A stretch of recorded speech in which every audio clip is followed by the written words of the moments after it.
if I was to have a talk with maybe high school, middle school, high school, college level um, humans, I think I would like to be able to discuss to them. If I could stand there, um, maybe at a teachers are there as well, and everyone is there, and describe to them,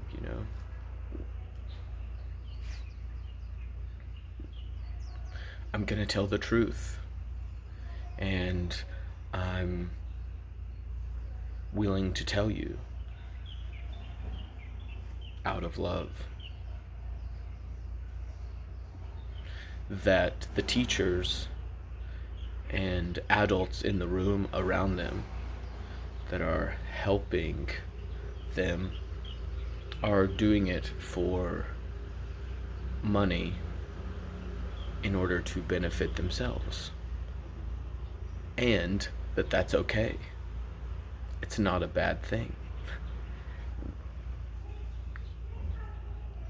They're still choosing to do it in that way, which is much better than, let me go to the extreme of like stealing or some type of illegal, fraudulent loophole mechanism of directly causing someone else harm in order to benefit yourself. As long as it's not something along that extreme, then they're doing a good job. But you should know that in classes and in day-to-day life in class, while in middle school, high school, even college, is if those people weren't motivated by money, they would not need to be a teacher. They can help kids for free. You don't have to, you don't have to, you don't, oh, I have to get paid to help. No, you don't. You can walk down the street and give something to a child. You could pay for free. You pay for kids to go to, maybe they go follow a welder for a week, learn about welding. They go learn from a carpenter for a week, a musician, a accountant, an accountant. It doesn't matter though; it's language, but which is made up by humans, and but it can be more or less efficient. So, an accountant, that's what I'll go with. And it could be anything. Follow a scientist for a week. Follow a teacher for a week. Follow a farmer for a week. Follow anything. The nurse, the doctor, and see what it's like. That's what would really benefit a child, because that's what you're trying to prepare them for, which is life. Which is right now life after university, or life after high school. And then that's the actual rest of your life. So,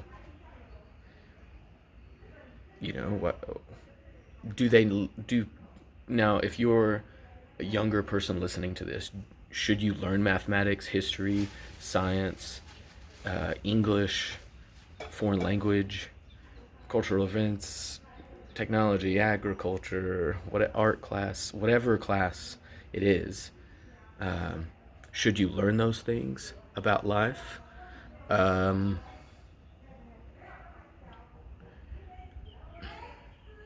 Should is a strong word, and it's an interesting word because it kind of means that I know better than you. You should do that because I'm making a judgment that I know that that's better for you or for me or for anyone. It's better. But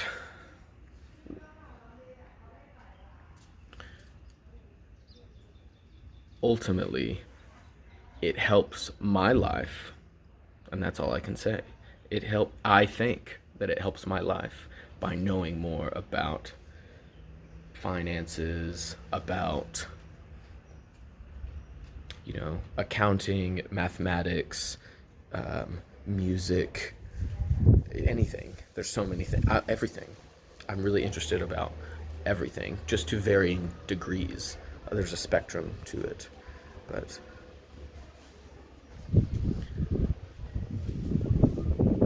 I don't think I have the actual authority to be able to tell someone this is how they should think. However, I also don't think anyone else should be in that position either. It should be a discussed thing that maybe they don't know. Is it scary? Yes. Yes, it is. The more you learn, the more you realize nobody knows much of anything. Yes, yes, and no. So, just most people focus on one or the other. You're either optimistic or pessimistic or something. But no, there's a spectrum to everything because there's a spectrum to life. It's a possibly finely discrete variable. Maybe not continuous, but close to. Seems that way from our perspective, kind of thing. Anyways, that goes into number theory and which is fascinating to know. So there's a prime example of the benefits of learning about things. You get to understand the beauty of things, or at least feel like you understand it at the most basic level of it, whatever that means. There's a way to experience this beauty of understanding numbers and what does that mean, or a language, or how humans were in the past, or why sometimes you can lose hair and your facial hair has little bald spots or whatever it is. It adds a beauty to life even though it may not be correct. You have an hypothesis about something, a hypothesis about something, or a conjecture, and you make a guess about something. The more information you think you have, you can try, and it feels good, but you just want to always stay open to changes in the environment, changes within yourself. But know that real life is more than just subjects. It's more than just math, science, English, But do you need to know those things? Yes.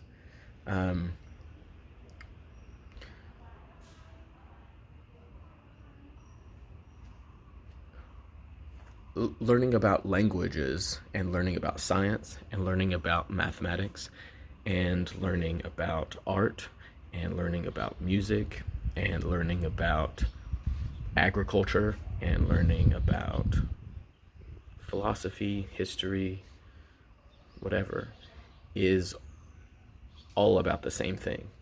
So know that they are different, and nurses are different than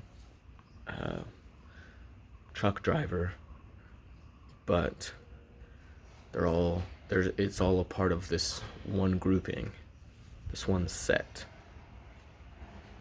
And for subjects, that set it's just reality.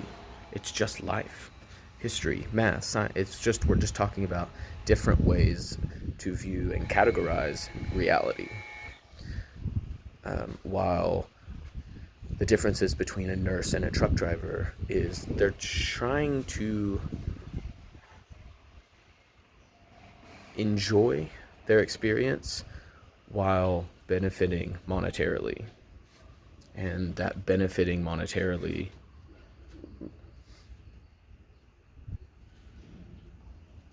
is one of the parts in growing older that people find themselves increasingly being like, oh, that's what really is turning the wheels. That's what's really motivating humans, is the desire for more, which allows for wonderful technological advances and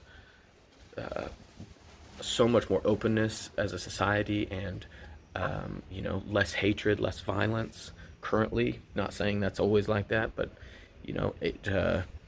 it makes people a little bit more accountable. Also allows for the opposite. So I feel like the extremes have just migrated apart, maybe, which is not the greatest. Like, it's not the healthiest. We have some of the best and some of the worst. But knowing the reality of things out there is helpful.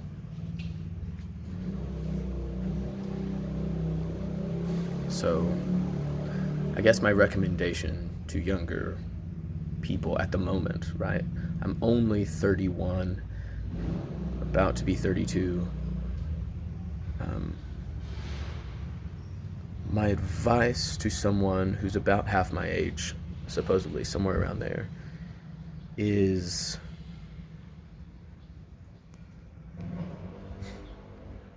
just be skeptical. Ask questions. Really ask questions. And don't take I don't know for an answer. Just keep asking. And it's okay. There's no need to be angry about it. There's no need to be sad about it. There's no need to be excited about it. You just want to understand things. And maybe that's just me, for sure. But I'm sure that that's someone else out there as well. And if it's someone that's not listening to this, well, then, yeah, that's probably not you then. If you're not listening to this, then I'm probably obviously not talking to them.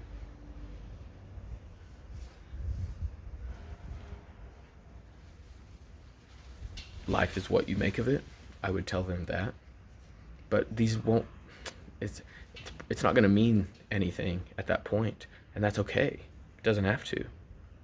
It doesn't have to.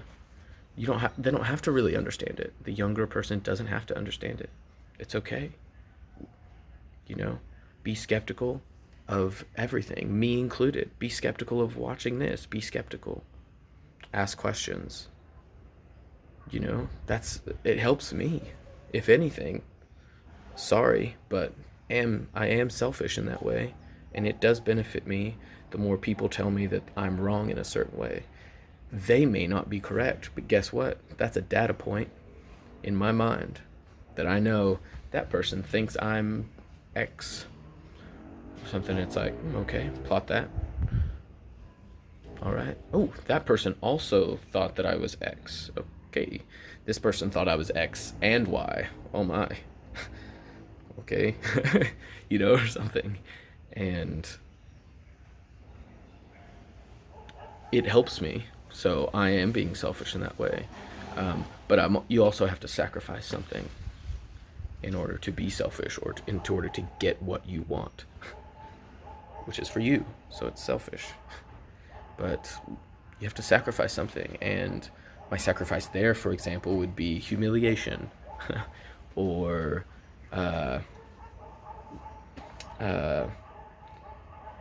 having to face my insecurities, or face the things that I wish weren't about me, And yeah, I think that's the sacrifice. But you can get a benefit from it. For sure. And that's why I do it, because I want the benefit from it. So yeah, be skeptical of me. But that's the mentality in order to better my life.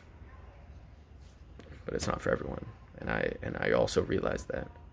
But I'm talking to myself reality, right? I am by myself right now, but also not, Uh,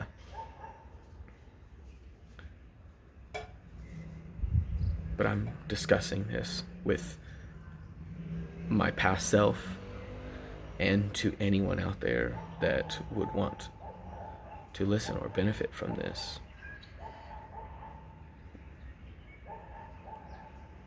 Because it's just a human that is portraying words that are flowing in his brain, but there's like I'm allowing it to flow in a certain way that's very easing, and there's usually more information that can be gained um,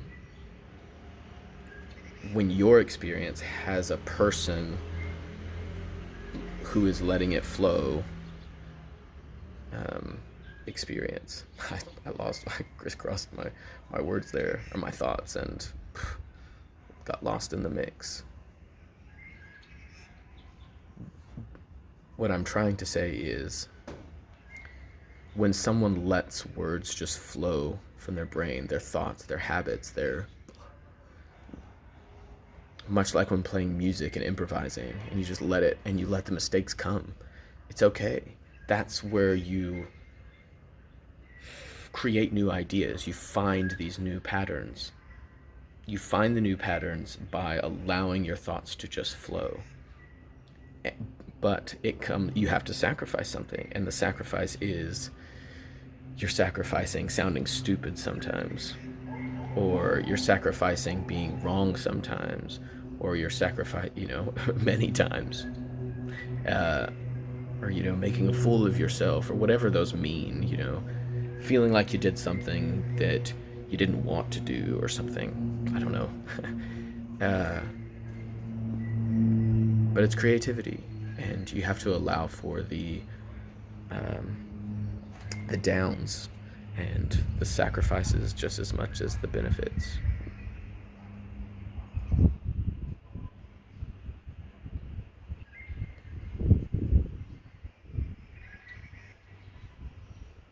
There's more information to be had when people, including yourself,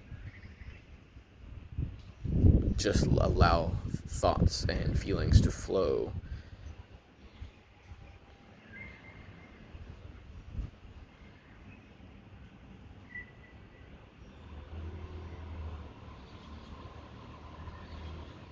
Meditation, in other words, in some ways prayer, but a lot of the times people still feel like they are behind their face, they're behind their face or behind their eyes. You just feel like you're behind your eyes. But, if a mosquito was on your foot, you would say, "Get off of me." So, okay, is me your toe then? Is me your foot? What is that? And I could go into more in depth, but that's perhaps for a different time. I could go more in depth about the self, but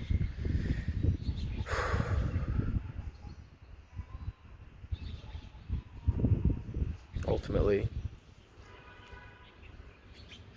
it's life, and I hope that people can continue to adapt and change under certain pressures. The world is complex, a lot of complex interactions happening, and I hope for the best. Love humans.